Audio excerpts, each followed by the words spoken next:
Alhamdulillah rabbil alamin wassalatu wassalamu ala asyrafil anbiya'i wal mursalin sayyidina Muhammad wa ala alihi wa sahbihi ma'in. Rabbi shrah li sadri wa yassir li amri wa hlul 'uqdatam min lisani yafqahu qawli. Amma ba'du. Bersama balik kitab kita ni, kemunculan golongan kuburiyah di Yaman dan usaha para ulama untuk mengatasinya.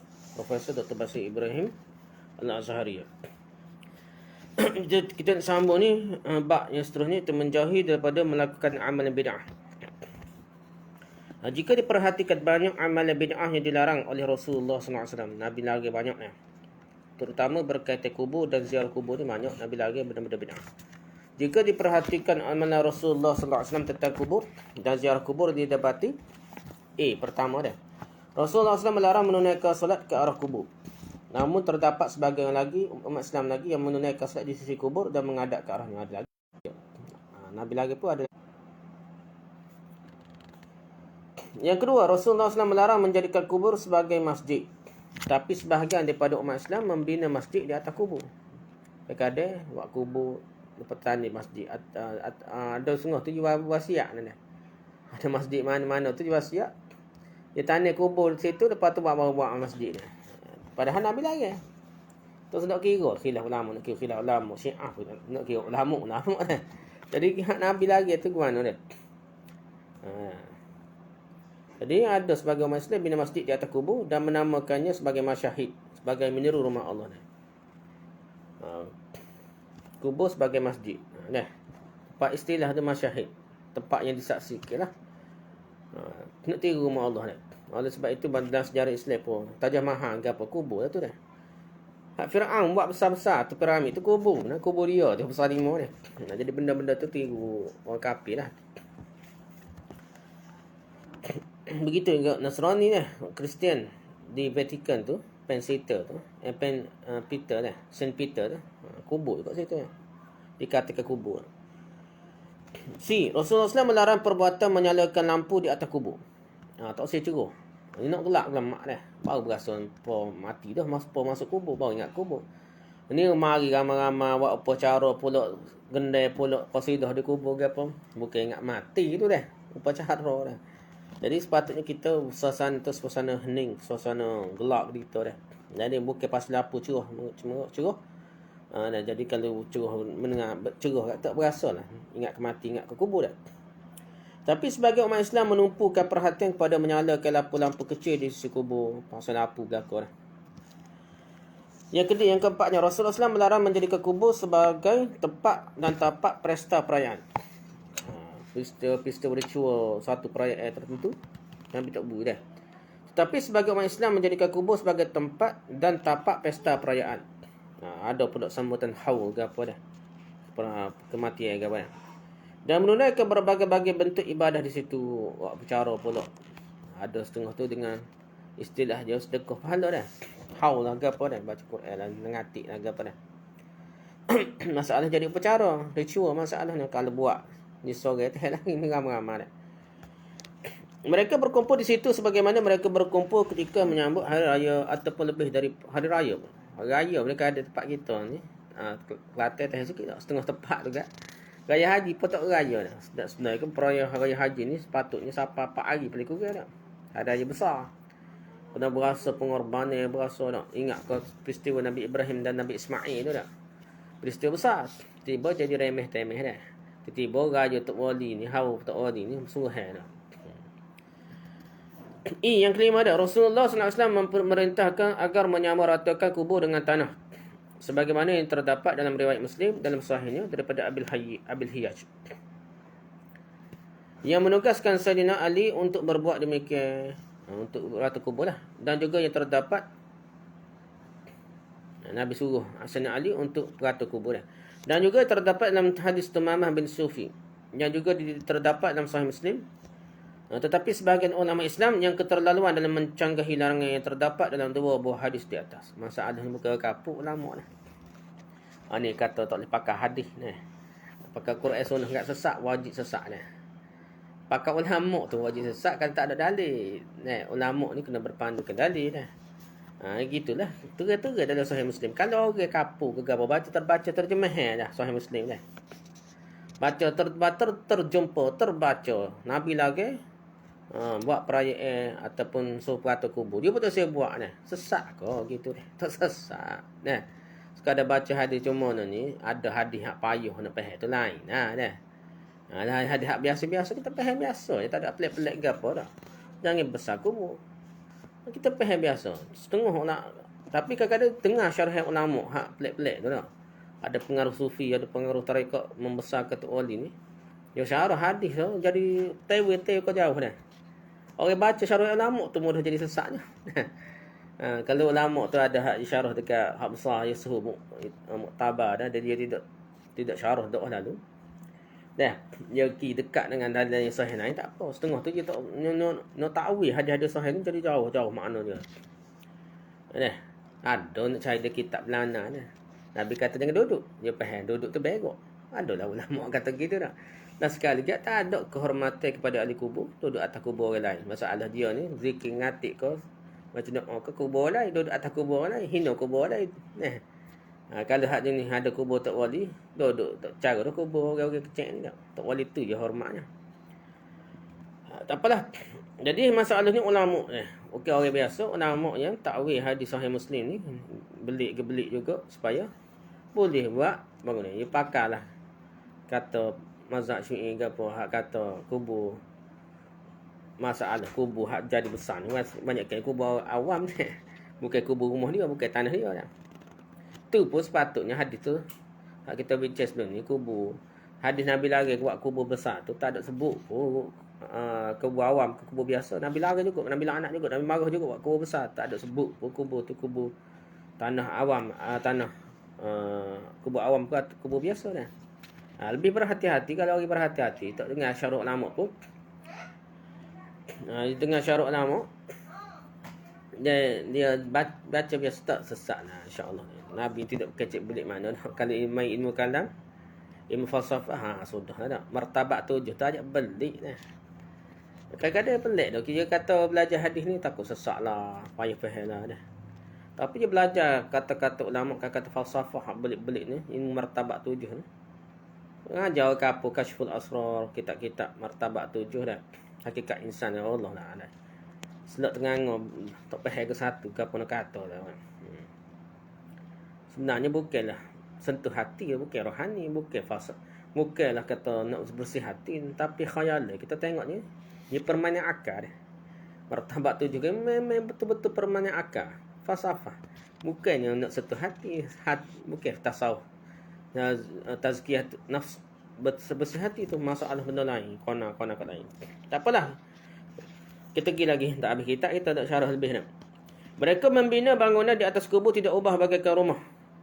Lebih pada rumah ke ada buat kubur dah. Kadang-kadang pun masjid ni. Dan dihiasi pula dengan kubur macam masjid. Ada tempat-tempat di India ke apa kak. Tukar kubur dengan masjid. Kita pergi nak pergi semaya, kita tengok kubur nak kena. Ada setengah tu orang tanya nak pergi prayer, nak pergi pray, nak pergi semaya. Dia buat pergi kubur dah. Tengok-tengok orang duk ngadak kubur, duk sujud kubur dah. Mana tempat orang semaya ni?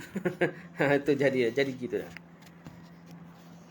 Yang F, yang ke berapa? Ke-6 dah. Rasulullah SAW melarang mengecat kubur. Dan cat kubur, comel kubur dah. Hias kubur dan membina sebarang binaan di atas kubur. Buat binaan, buat blender ke apa, Nabi larang. Sebagaimana terdapat dalam Sahih Muslim daripada Jabir radhiyallahu anhu. Ini sahih juga. Tapi ada lagi hak belik-belik dah. Nak cari kitab, nak jumpa banyak lah dah. Walau hak pelik-pelik dah. Yang ke-6 dah. Rasulullah SAW melarang menulis sesuatu di atas kubur.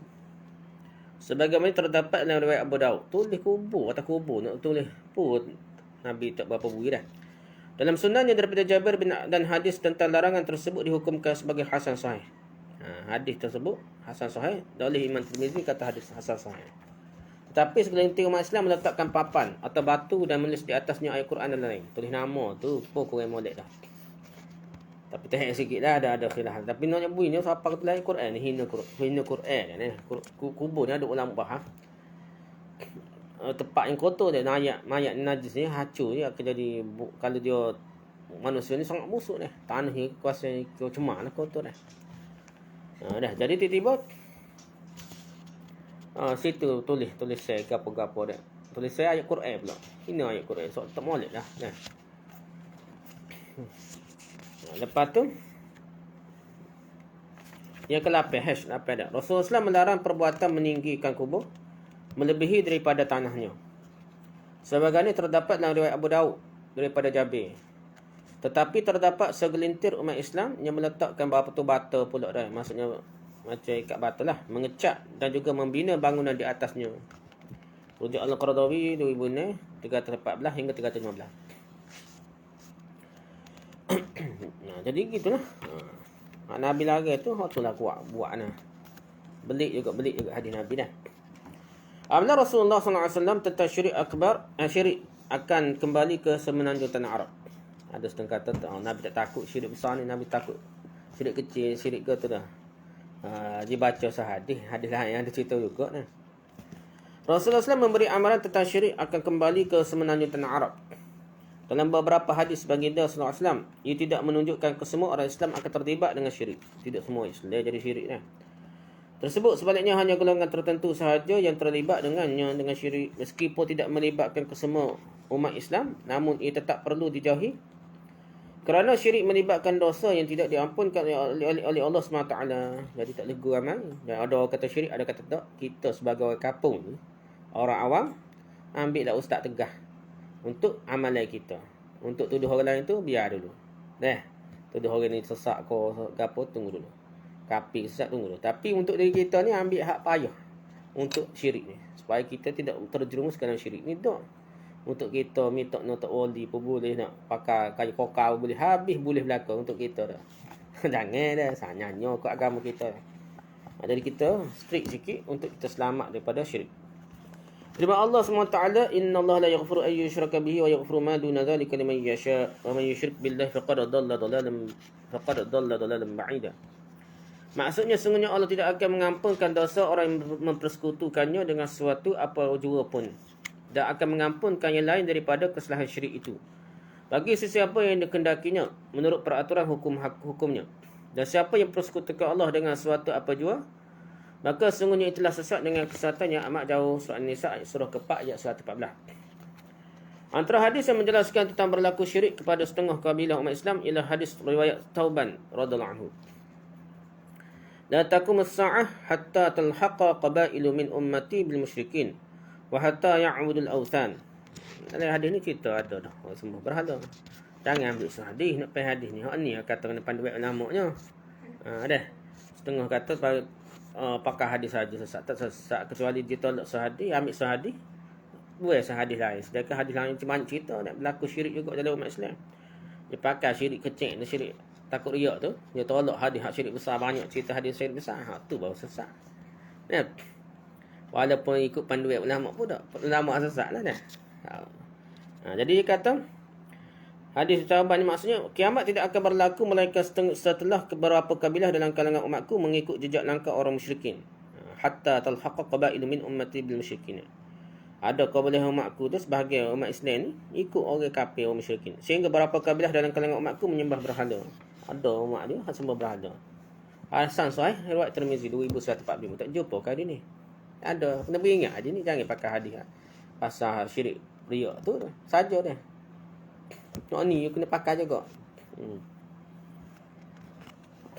Jadi berlaku sungguh. Main kubur tepat. Tak semaya ada setengah tak semaya tapi pergi pakai piah ke apa, pergi duduk sujud kubur. Ada dah. Kalau di India ni Sai Baba. Sai Baba ni kata dia pergi masjid juga semaya, lepas tu pergi tempat tokong berhala juga. Lepas tu di tempat dia tu ada berhala patung dia dah. Orang hak Hindu pun sembah dia, orang hak mengaku Islam hak ada masjid pun sembah dia juga. Sembah berhala tu. Ni pernah hak berlaku dah ni.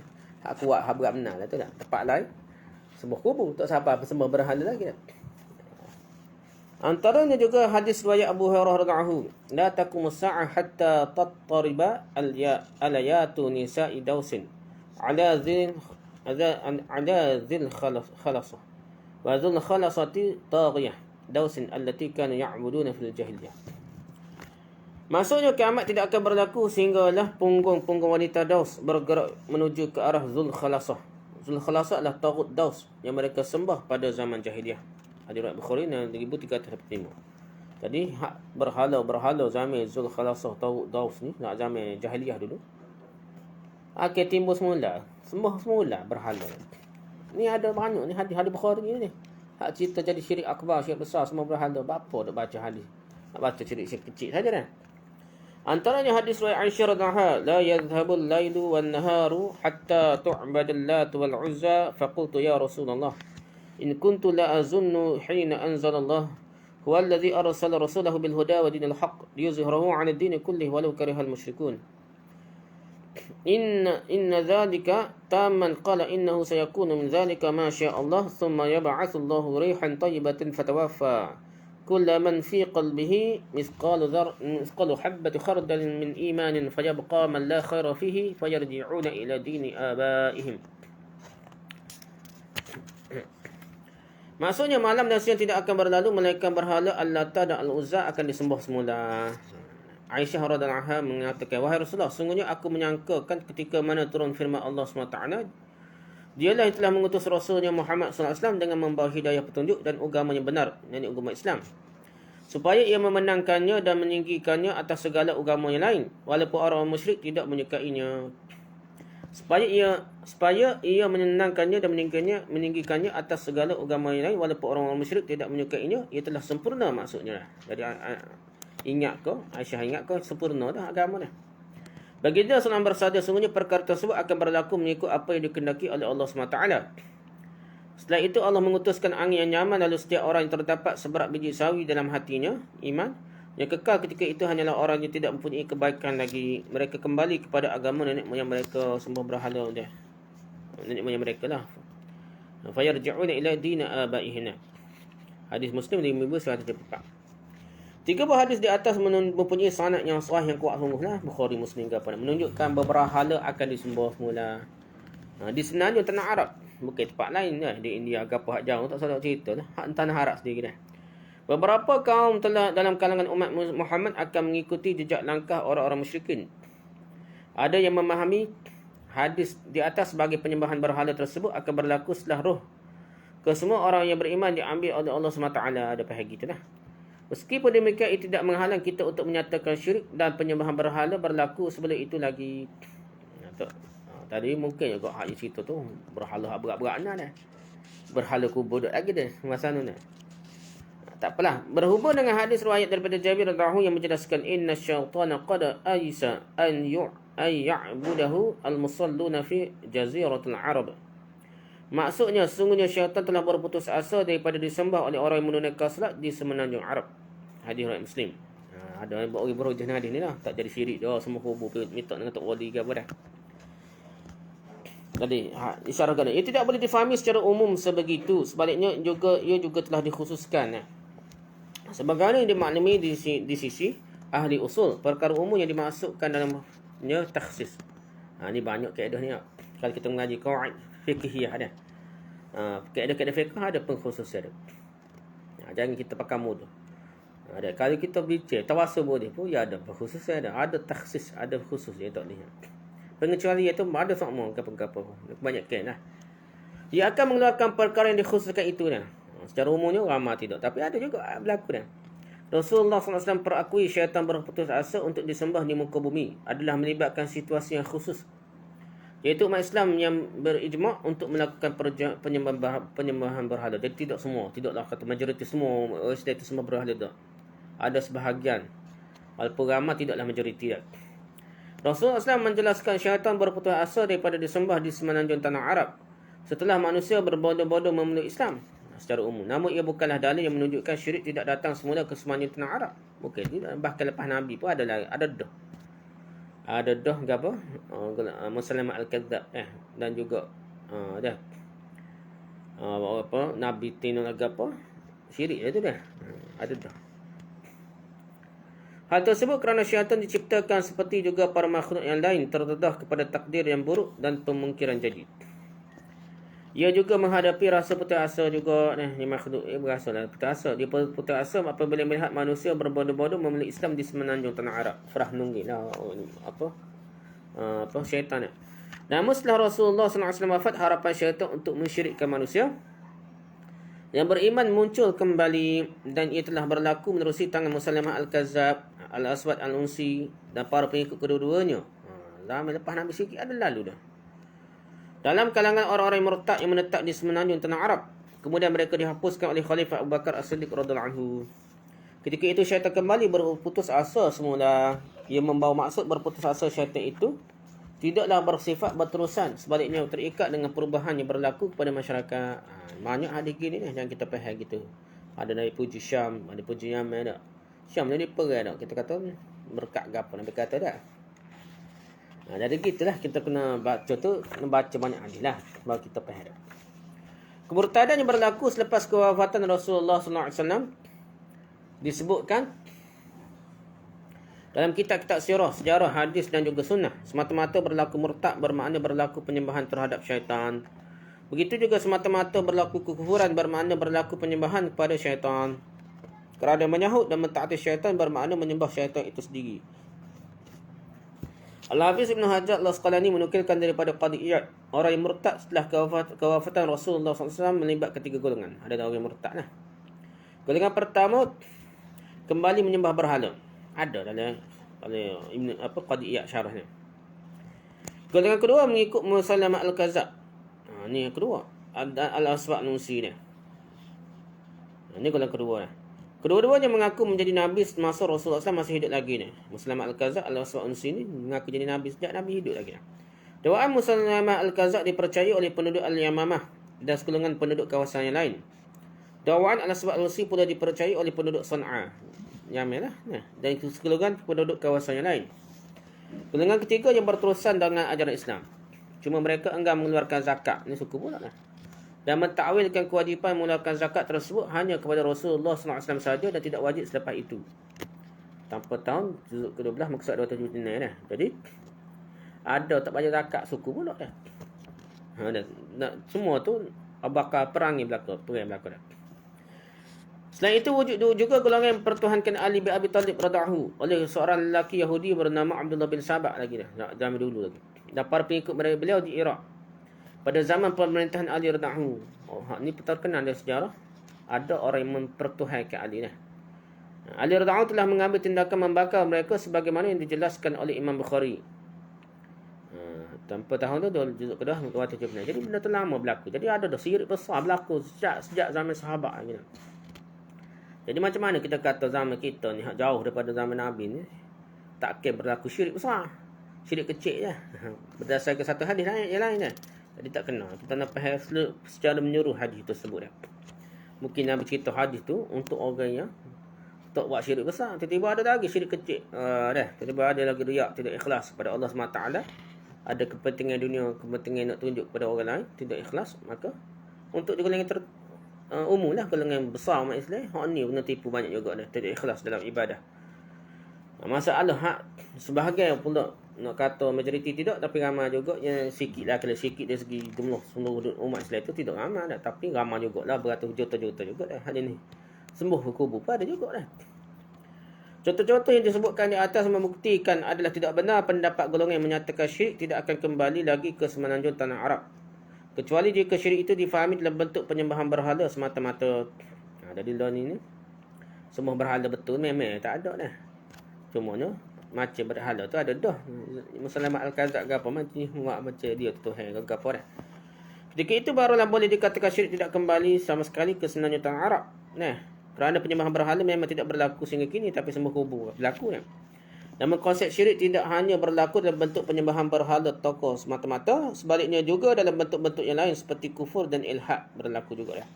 Kesemua itu termasuk dalam erti kata menyembah syaitan, yang termasuk dalam erti kata melakukan syirik kepada Allah Subhanahu taala. Kalau kita ambil hadis tu dah, tak berhala tu tak ada lagi. Ada cerita berhala dah dekat kiamat ke apa dah. Tapi lah mana pun seumpama syirik itu berlaku dah nah. Menurut Imam Razi, konsep menyembah syaitan tidak hanya berlaku dalam bentuk sujud kepada syaitan itu sendiri. Sebaliknya ia juga berlaku dalam bentuk mentaati perintah dan suruhan syaitan, kerana ketaatan itu sendiri satu bentuk ibadah. Ia melibatkan segala bentuk amal maksiat. Tahun 1981 itulah rujuknya pada Qadi Iyad ya.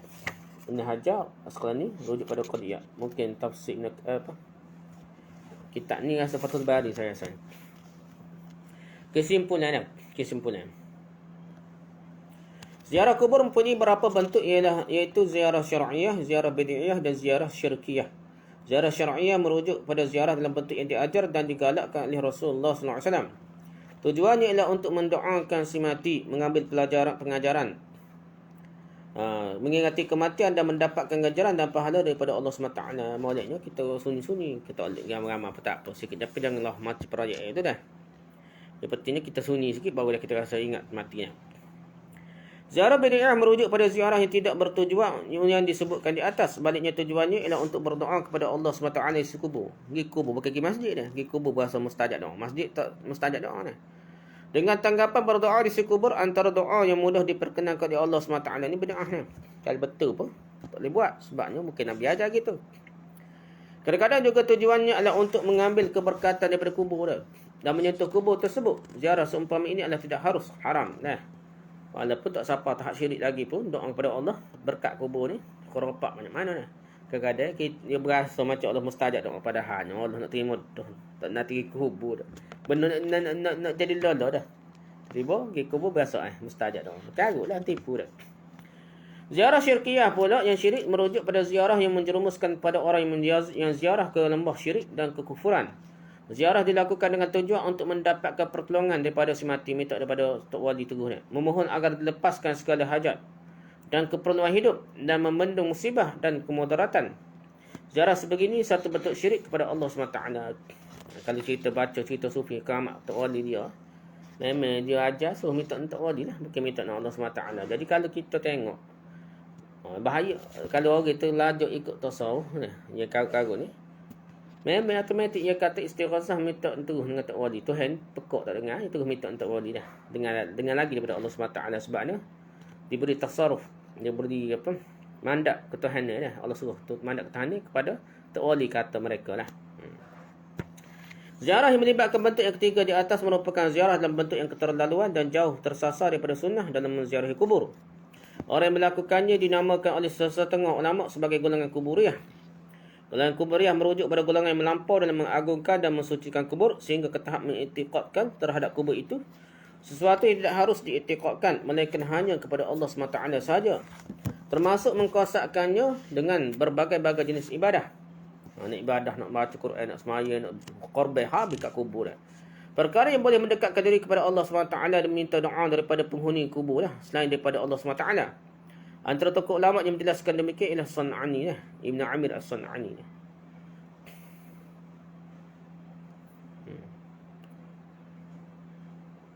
Jadi orang buat ni benda keji lah. Bermakna dia akan menanggung risiko daripada amalan tersebut pada hari kiamat kelak. Sebaliknya jika amalan yang dibawanya itu adalah amalan yang baik, ia akan melahirkan ketenangan pada hatinya. Kadang-kadang orang ni kata zikir power gila. Itu bukan tenang tu tak. Kerasukan hati syaitan jin ni, iblis ni. Orang yang kembali kepada Allah Ta'ala dengan hati yang tenang adalah orang yang kembali kepada Allah dengan membawa sesuatu yang bermanfaat untuk dirinya. Firman Allah SWT, "Yauma la yanfa'u malu wa la banun illa man atallaha biqalbin salim." Allah alam setakat tu kita bicara. Jadi jangan puas ni lah. Jangan anggap berkat ni telajak kejar berkat dah. Berkat tu ada, bukan tak ada berkah. Tapi jangan sahabat-sahabat takut fitnah. Nabi Daniel kita bicara dulu. Nabi Daniel apa bukan zaman sahabat ni, sahabat ambil tanah tempat orang tak tahu tu. Tanah berapa tepat ni, macam gali kubur ke apa, tempat tanah setepak yang jauh-jauh, tempat pelik-pelik ni, bawah sungai ada rakyat lain. Supaya orang tak jumpa mayat Nabi Daniel. Sebab apa takut jadi? Orang yang ambil berkat ni minta hujan tu, dia guna Nabi Daniel padahal dia sembah berhala kata. Sebab Nabi Daniel tak jadi tak ada pada sikit abuk pun kalau betul-betul ada berkat boleh. Sebab bukan matlamat kita bukan berkat semata-mata. Yang penting tidak ada syirik dan mengagungkan Allah SWT dahulu dah. Tiba-tiba tak nampak Allah, nampak Nabi, nampak Nabi Hud, Nabi Daniel, nampak Tok Wali lain sebelum Allah SWT. Sedangkan Allah lebih dekat kepada kita daripada makhluk-makhluknya, termasuk Tok Wali dan Nabi. Wallahu a'lam. Subhanakallahumma wa bihamdika, subhanakallahumma wa bihamdika, la ilaha illa anta, astaghfiruka wa atubu ilaik. Assalamualaikum warahmatullahi wabarakatuh.